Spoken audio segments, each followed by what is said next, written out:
Hello, my friends. It's a beautiful Sunday afternoon. What are you doing today? Me?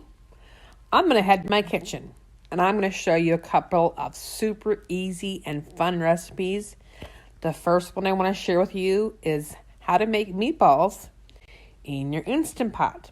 So let's get cooking.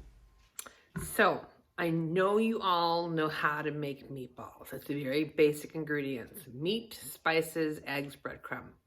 I made meatballs last night to make Swedish meatballs, and I put part of the meat back because it was too much for one meal for us. So I'm going to show you the process for making meatballs in your Instant Pot. You do want to saute them first and then cook them under pressure, and you will have the most tender meatballs. So what can they be used for? It's my basic meatball recipe. I'll go over the ingredients with you, but they can be used for Swedish meatballs, for meatball subs. You can cut them up and put them on a pizza. You can use them for spaghetti meatballs. So my meatballs have a pound of hamburger, a pound of ground pork, 2 eggs, about a cup of breadcrumbs, at least 2 teaspoons of garlic, a chopped up shallot or dried onions, my multi-spice mix that has the ground pepper, the black pepper, the red pepper, the salt, the garlic. I use about 2 teaspoons of that because you do need salt in this recipe. And then I add about 2 teaspoons of parsley just for a hint of color. I mix it all up. And this is what you end up with. This is my meat mixture. Again, I'm not going to show you how to make meatballs because most of you know how to make your own meatballs. What I want to show you is a process for the Instant Pot. I will attach my recipe for Swedish meatballs on my YouTube channel. So let's get cooking. Okay, so my pot is heated and on saute mode. You guys, I got these awesome jars. They're actually for water at IKEA. Just add about a tablespoon of olive oil. I don't know if you can see that it's hot. It's because it really began to get the oil warmed up quickly. And then all I use is one of these lovely little cookie scoopers. They're different sizes. I want mine smaller for these because I'm going to use them for meatballs and spaghetti and on meatball subs. So I just take it, scoop it, form it into a little meatball in my hand, and drop it in. And you should hear it sizzle. Again, take it, scoop it. I do form it a little bit in my hand to give it some roundness. And you can either scoop them in or drop them in. You just want to brown them.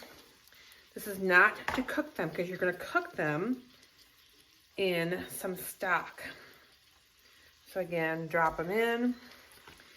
Again, this is a combination of meats and my spices, but you, again, use your favorite meatball recipes.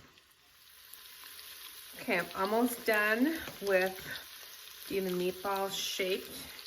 And in the pot, you can fit about 14 to 16. If it's more than that, you do want to cook them in layers or in different sections. Big thing with this, you guys, is once the meat's defrosted, you do have to cook it. You cannot refreeze meat that has been defrosted. You don't want to overfill your pot, and then your meat will not cook. But I showed you both ways of doing it: scooping and rounding. This one's a little bigger. The last one I'm being lazy now. Or forming in your hands. So there's your meatballs, guys. You're gonna cook those till they are golden brown. So it's been a few minutes. You can tell the color on these has gotten nice and golden brown. You do not need to cook them through all the way through because that will be done when you pressurize your pot. Please wash your hands after handling raw meat. I didn't mention that, but I just wanted to point that out. But just give them color. And when you get done, like I said, you don't have to cook them all the way through. It's a quick, easy flip, and your meatballs are ready to be pressurized. So anytime you cook in the Instant Pot, you do need to add moisture. Otherwise it will not come to pressure. I've turned my pot to manual mode. Again, if you need instructions on Instant Pot use, let me know. This is just for the recipes themselves. In the pot, I have a cup of water, and you'll hear it sizzle up. You can save that water. I don't take the oil out. You can save that water for gravy if you want, but this is, again, just to pressurize your meatballs. One of my favorite things to use for a little bit more flavor while cooking your meat is better than bouillon. I have beef and chicken. This one happens to be chicken because it's open. So I'm just going to take a bit out and add it to my water, because what this will do is give the meatballs, and this is, again, probably a teaspoon, not much more than that, just because it is very salty, a flavor to my meatballs. When you're done with that, your lid goes on. You'll hear that lovely little sound. And I have it set for 10 minutes of cook time. So I'll see you back in a few.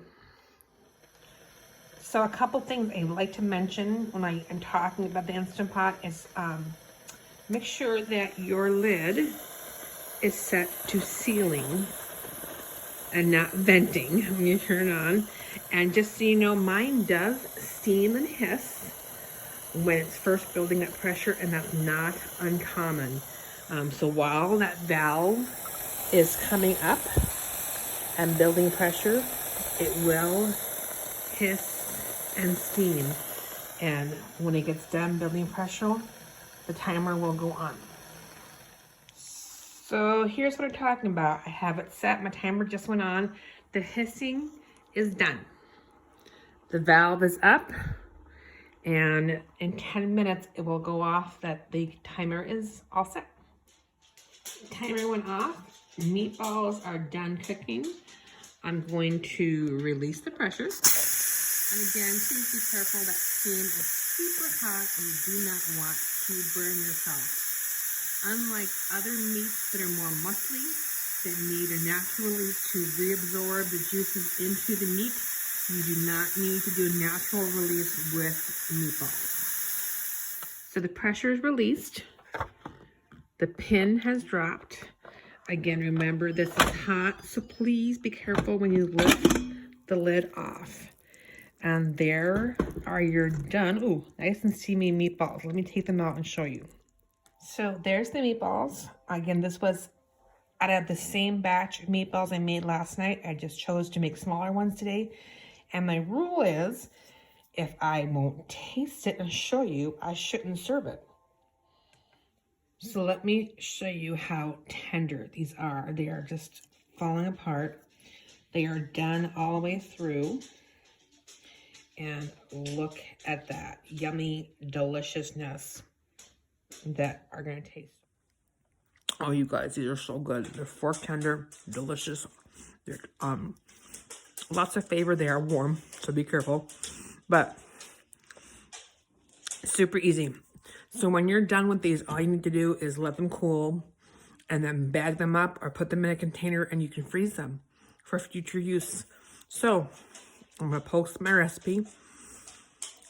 Make the meatballs, use them multiple ways, freeze them, make big batches. So good. And the stock that's in this pot, if you're going to use it that day, use it to make Swedish meatballs. Add some sour cream, make a brown gravy, all sorts of options. Enjoy.